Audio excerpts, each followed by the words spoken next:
All right, so we are going to start our first assignment, which is a fantasy landscape assignment. I need you, on your own, without even looking at any reference materials, in your sketchbook right now, to write the word concept and put a line underneath it. And I'm going to do this along with you in Photoshop. I don't want to influence you too much.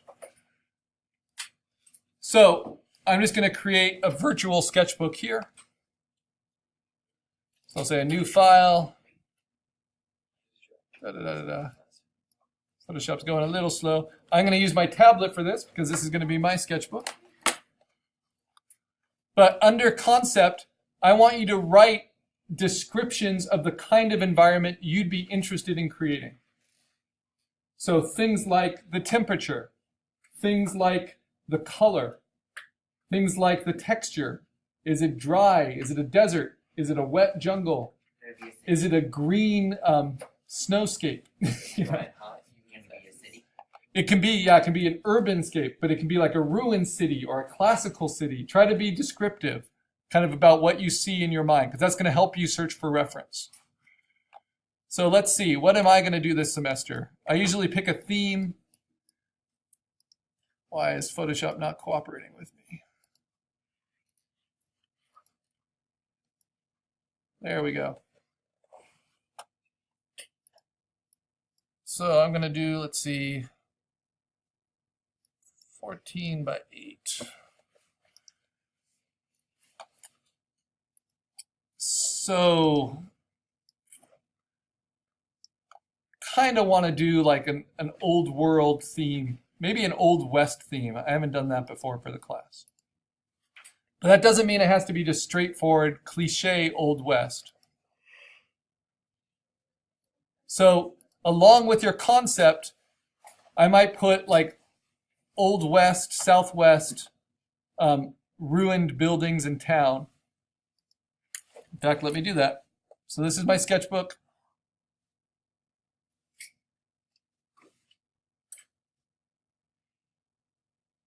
Yeah, that's way too sparse.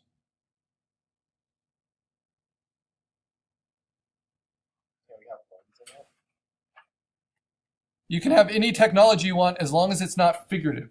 We don't expect it to be moving. So everything has to be static in it because it's a background image. So vehicles are going to be grounded, or crashed. So my concept is going to be Old West ghost town. But then what can be weird about it? Let's see. So, and it doesn't need to be weird, but it's going to be my fantasy. So how would I do the Old West?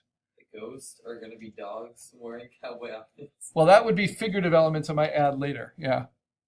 But what's something just in the environment that could be interesting?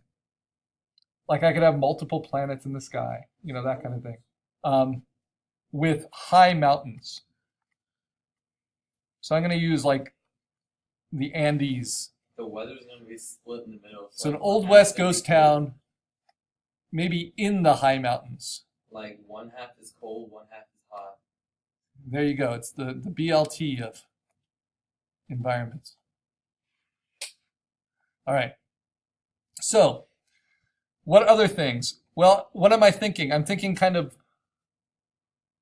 warm brown colors, right? That's what I think of when I think of Old West towns, but with like sharp whites and blues. And it's not like I have it perfectly formed in my mind, but I want to give myself some descriptors that I can use to find reference. So glaciers might be something I think about for this. So that's a fantasy already. It's an Old West ghost town, but there's glaciers, right? Maybe it's post-apocalyptic. Maybe it's the future. Maybe this is after dramatic climate change. Who knows? Then I might get other ideas. What kind of time of day do I want to show it? And I'm thinking maybe dusk. I want like long, diffused shadows. I don't want it right at high noon where all the lighting is really bright and contrasted. But that's just me. Maybe you want yours to be really foggy. let's see. And then what kind of buildings? So I want ruins of wooden shacks. Okay, that kind of thing. So those are my concepts. Right? This is a little bit different than this other one. Do I want it to be on Earth or not? And I'm kind of thinking, I do want this one to be on Earth. So maybe future Earth, question mark. Ooh. Maybe it's Westworld season 3. Oh, who knows? Does our background have to be three-dimensional or 2D? So the assignment is you are making a 2D raster composite, but it needs to feel like it's all logical and believable together. So that can be photorealistic, where it has depth and dimension, like a lot of the examples. But it could also be flat and animated. But what's the problem with flat and animated is that you need to find at least 5 different references that come together Do believably. we not have lightning? And so photography is the best way to do that, because photography is stylistically consistent from various sources. Whereas if I wanted to make it like an Adventure Time background, I could only pull from Adventure Time sources. Is lightning? So we can talk more about that. But as long as it's stylistically consistent and believable, you can do it. Is lightning a thing? Lightning is figurative, right? Because we expect it to be moving. But you can have the clouds that would suggest lightning, and then we can animate lightning into it later. And we'll have that opportunity. Yeah. It does not need to be an exterior, but if it is an interior, make sure that you have lighting options within that interior See, that's so that you can put things in it. So don't do the interior of a shoebox or the interior of like a really confined space, because then you're going to be really limited in how you can put a creature in it later. but it will look cool. I want to use the background. You can do an interior. Just make sure it's an interior that works as a fully functional background. All right, next step. Next step is to get reference. So using your concepts, I want you to create a folder on your desktop, label the folder, and you can label the folder by double-clicking slowly on the title or just clicking on it once and then hitting return. Call it Assignment 1, Fantasy Landscape. And that can be a cityscape, that can be an interior scape. This is on the desktop of your computer. You're making this folder. Okay, now within that folder, we are going to do a Google image search. So Google Images, just like we did for the cartoon jumble. I'm going to start by saying Old West, right? That's my concept. And now before I do anything, I'm going to limit my search tools, right? So I go to Tools, the size, larger than, for this project, larger than 10 megapixels, okay? Because we want to be able to print this even larger than 8 by 10 at full resolution. So larger than 10 megapixels. Usage rights, because you guys are students, don't worry about usage rights. But if you want to sell it later and you are worried about that, I am going to not use Google Images. I am going to use a more limited site that's only open source, and it's called Pixabay. I'm going to log in with my account. And then I'm going to search Old West here, but you'll see there's not nearly as many. And I can limit it based on size, and I want larger than 3,000, or let's say, yeah, basically larger than 3,000 pixels in both dimensions. Because that's roughly what 10 megapixels is. It's around 3,000 in both dimensions. Okay, and sure enough, I get one. Now, what's the difference about using Pixabay or Pixabay? Is that these I can download at full resolution, 4,000 by 3,000 pixels. It's Creative Commons open license, free for commercial use, no attribution required. So I could just use that and say and sell it right away, or I could use that as the background of an animation I create right away. it's, for all intents and purposes, public domain to me. Now, if I use the Google Images one, that's why we're reading chapter 2. Our next question of the day will be about intellectual property. As long as you use at least 5 references and you truly transform the references you use, it shouldn't matter if your initial references are copyrighted or not, because you're going to transform them completely. Okay, I start downloading these. I download more than I need, so more than 5 for sure.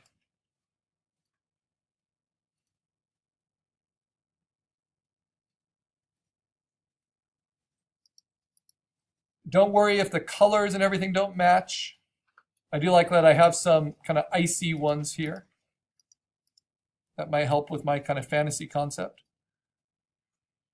And you're looking more for full usable components than complete compositions, because we're not going to be copying anyone's composition.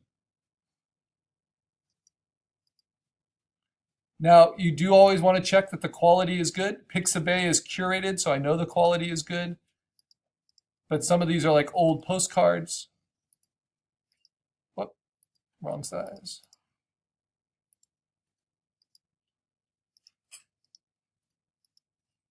And you're just going to put them all in that folder. You're going to have a whole mess of images in that folder that you hope are all a good size. So here's an old colored postcard, but I kind of love it. And it looks like it's good enough quality, even though it's digitally colored. All right. Now, more search terms, right? So what I'm doing on Pixabay, this is what you do in Photoshop. You look at it. You right-click on it and say Open Link in New Tab. And because the Google Images is not curated, you might have to dig to actually see if it's a high-quality picture. Pinterest is annoying because it re-navigates you to there. But Open Image in New Tab, then I can actually see. Yeah, that's large and high quality. So I could use that if I needed to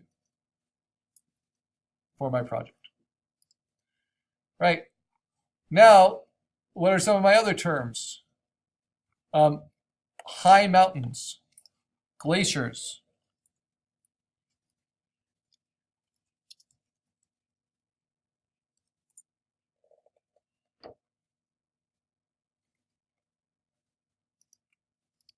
Again, it's more about elements that are usable than about beautiful full images. That's a beautiful full image, but I'm not just going to use that as is. This one gives me a lot of open space that I can put other stuff in. Starts giving me ideas. And remember, we want to avoid people in these images, because we'd have to take them out.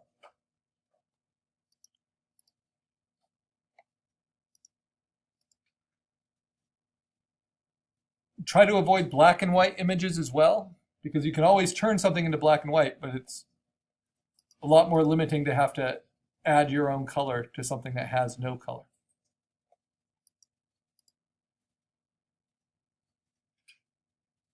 I like these kind of sharp, jagged ones. So it can take quite a bit of time to collect a lot of interesting reference, but the reference is not what makes your project. It's your vision, your ideas. And this is why it's your homework to make a sketch where you start putting some of these things together. So I just searched and downloaded, it's all in my downloads folder, a bunch of these things. But I've only started. So let's see, I've already got wooden shacks. I've got enough for now. But I'm going to go back and find like wispy clouds and, maybe cactus in ice. I don't know. I'll be looking for different things. Why don't I search for that really quick? Ice cactus. Perfect. Dang. Popsicle. There we go. An ice cactus. Is it edible? It looks like it is. It's just a cactus popsicle. But I'm going to challenge myself to put that in my composition somewhere. Problem is it's slightly out of focus. Oh no. Make it in focus somehow. Well, I can look up popsicles, right? Make it in focus. There's ways I can blend it into my environment.